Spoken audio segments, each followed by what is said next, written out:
Good morning. Good morning. Can we start with team news? First of all, Declan Rice seemed positive at the end of the game. Is he available?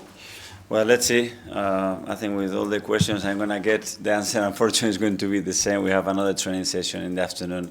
Every hour is going to be very important to see the availability of the players. So after that, we'll decide who travels. Do you think Mosquera has a chance? Or? That's the one that is more complicated. But again, we had another test today to see where we are with him. Earlier on this week, you said a matter of days for the likes of Viktor and Trossard and William Saliba. Yeah. Are you hopeful that they can play a part tomorrow? Yeah, it is a matter of days with those two, for sure, yeah. Okay, any other issues you can tell us about? No, hopefully no more. So okay. All good. Can I just ask you and follow up on something you mentioned the other night? You spoke about the fixture schedule. Mm-hmm. It's 63 hours, less than 63 hours between the time you left the pitch against Brentford and the time you're going to take to the pitch. Is the football calendar more generally getting a bit out of hand, and do you feel that the product at some point is going to suffer? I don't know. I don't think we have to get to that stage. But the only thing I said is whenever it's possible to help and give the players an extra day or hours to fulfill the maximum potential, let's do it. That's it. We are ready. We are ready from today for tomorrow's game. That's for sure. Just on this is the second weekend in a row where it's actually third against first in the Premier League. With regard to Aston Villa, just at this moment in time, would you say that is there a tougher test in the Premier League just now?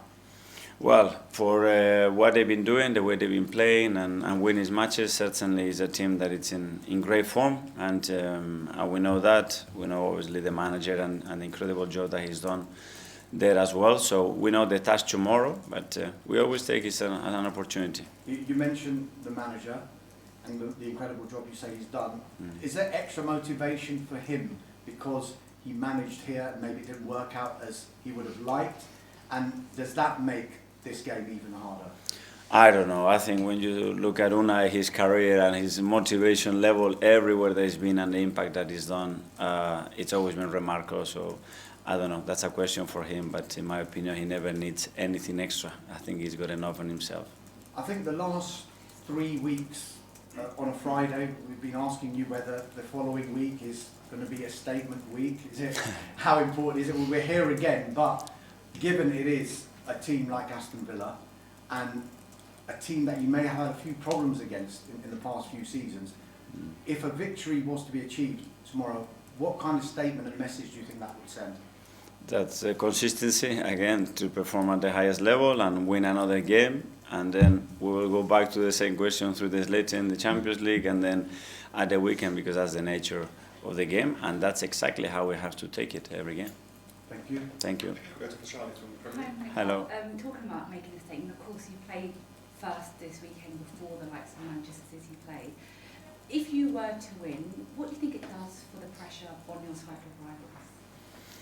I don't know. Every time you win a game, obviously, you are a little bit closer to your objective, and it's the only thing that we can do. We have to focus on performing, preparing really well for tomorrow. We know the kind of game that we're going to play, and be ready for it to fulfill our potential. Just going back to Christian Mosquera, what's the nature of his injury? An ankle. Yeah.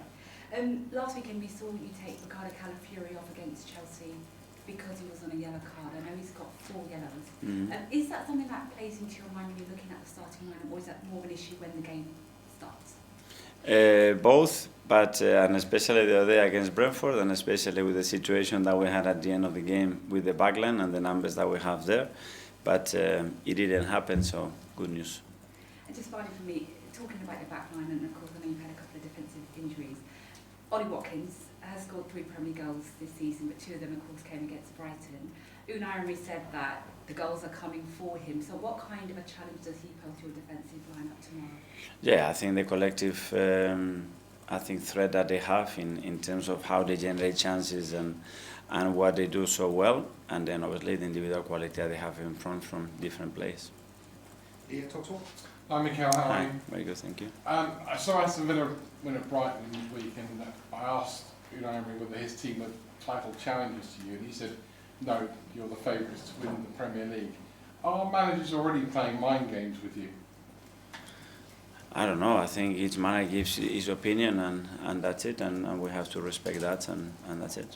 Do you see Aston Villa as being a title challenger? Well, if they continue, look where they are already. So if they continue what they've been doing, I think any club, any team in that position has chances for sure. You've built up a really impressive squad here, and we've seen without Saliba and Gabriel in recent weeks that other defenders have come in almost seamlessly and you're still winning. Is your squad now in exactly the place you want it to be to go on and win the Premier League and maybe the Champions League this season? Well, we built a squad that we believe it was the best one to give us the possibility to do it. Is it where it is, where I want it to be? No, because of the injuries that we have. To have a squad means that the players have to be fit and available, because that has a lot of consequences, not only during matches, but as well in the way that we prepare for the week and the options that we have to change and keep the freshness in the team. But certainly very happy with how we dealt with certain situations from the beginning. Finally, because of that, obviously, we're always mentioning the fixture schedule and the football calendar. Are we either at a point whereby teams, to facilitate being able to play as often as they are with the quality that we want them to produce, going to have either teams having really big squads, like 30 or 40 players, or teams dropping out of one competition or another to make sure they have the space to have a rest? Hopefully we don't get to that point, and everything is manageable. We all learn from it, and we carry on doing what we're doing. Alex from BBC. Hi, Mikel. Hi. Sorry if I misunderstood. Just to clarify, Trossard and Saliba, are they going to be available for tomorrow? A question of dates. So, as I said before, after the training session, we will know more.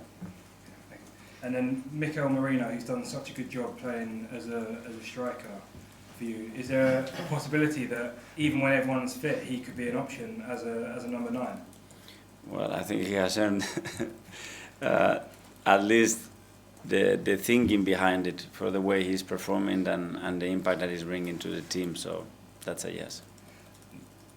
You said yes there, but does it make you feel that he could excel even further there? We've seen it with Kai Havertz, who when he joined wasn't a traditional number 9, but has grown into the position. Yeah, and then playing together, those two, even with Viktor, it can be with Gabi, and that's things that we have prepared during the summer because of the squad that we have, and so far we haven't been able to do. Tom, for Glenn. Hi, Mikel. You rested some players in midweek, and I think some of them that came in did really well. Ben White, we talked a lot about post-match.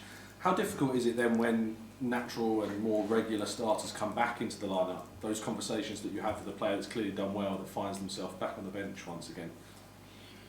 Well, we haven't had this situation too many times. I think the problem will be the other one, that you bring somebody in and he doesn't perform, and then the decision is so easy not to play him again. And we are not in that position, which is the position that we want to be in, which is exactly that, to have people in contention, whether it's to start the game or to finish the game, or to play whenever the team needs his qualities. And that's what we have at the moment with every player. And the injury situation is hopefully improving gradually, and you might be getting some other players back soon. It might get to a point, touch wood, where you actually have to leave some senior players out of a matchday squad entirely. What challenge does that pose as a manager, and those conversations that you now have to have with those players that they might not miss out on again? Well, I hope that we are in that position, and then again we can maintain and decide for the freshness of the team and what is required on that day, what is the best squad to take. A problem that obviously a lot of clubs in this country are very familiar with. Simon, standard. Okay, I'll just check with you with Mosquera. You said it's complicated. Are you worried it could be a serious injury? No, we need to know because the feeling that we had after the game and yesterday, we need to corroborate with what happens with all the testing that we do today. Just to ask you on the injuries, how has the sort of rate of injuries you've had, the number of injuries, changed how you look at the January window? Does it make you open to bringing someone in because of the injuries you've had? No, I mean, we always have to be prepared. I mean, the moment that we have an option to touch the squad, to improve the squad, or to protect the squad, depending on what happens, I think we need to be open for it. And from what is going to happen from here till the window is closed as well is football. So we don't know, but we're certainly going to be alert, and we know where the risk can come in terms of the squad, and be ready just in case we have to do something. In the same way, can you afford to let anyone go? Because you look at someone like Ethan, who had minutes in that game the other week, someone like Gabby J behind sort of Kai, Viktor, Mikel. But can you afford to let players leave in January when you're having these injuries? Well, at the moment, obviously, we haven't had a situation, as we mentioned before, that players are out of the squad for 3 or 4 weeks in a row. So at the moment, we know that the squad we have we are fulfilling it with the players that are fit. So at the moment, it's very clear that there is no option to do that. James, Athletic. Hi, Mikel. Hi. Every week we come and we ask you about different players, different injuries, and yet it hasn't been a kind of core defining narrative of Arsenal's season because of the quality of the results and the performances. Last season was a very difficult season in respect of injuries as well. We lost a lot of big players for long periods of time. I just wonder now, do you reflect on that period as a time where you, the squad, the staff, learned a lot about how to cope with that situation? Is that helping you be stable this season? Yeah, well, you certainly learn from those situations, and I think looking for solutions and being positive and transmitting that positivity and belief to a team is the main thing, because you cannot do anything about it. We had injuries that are totally uncontrollable, especially the ones that they were long-term last season, and this season a lot of the things happen as well. Learn from the things that we can control as well, and the areas that we can improve. First of all, myself, and then take it as it comes, and enjoy the ride. That's it. And just on Martin, obviously he's one of the players who came back in midweek into the starting 11. What do you think of his performance, and do you think he's in a position now where he's ready to be playing every 3 days like the calendar demands? Yeah, I think he's certainly capable of doing that once the injury is resolved. I mean, you see his stats, what he did on midweek after 6-7 weeks out. It's incredible. So we just have another player, another top player that gives us a lot, gives us something different to what we have in those positions. So very happy to have him. Finally, Nazar to Harry. Hi, Mikel. Hi. With the fixture schedule the way it is, we always talk about rotation. That seems to be a really common conversation. You haven't been able to rotate in recent seasons. How have you adapted to having obviously more options available given the bigger squad? And how have you changed as a manager in terms of just being more maybe open-minded to that now that it's an option? Well, great. I think it's something that I haven't experienced much, especially through long periods of time since I've been here, and it's great. Before the game, it's great because you can think about different ways, different relationships. You can accommodate players for the game that you expect to play. And what is great is that when you look at the bench and you said, now we can change the game, or last year when we were from February to May, look there and we had 2 players, really. So that's a huge difference.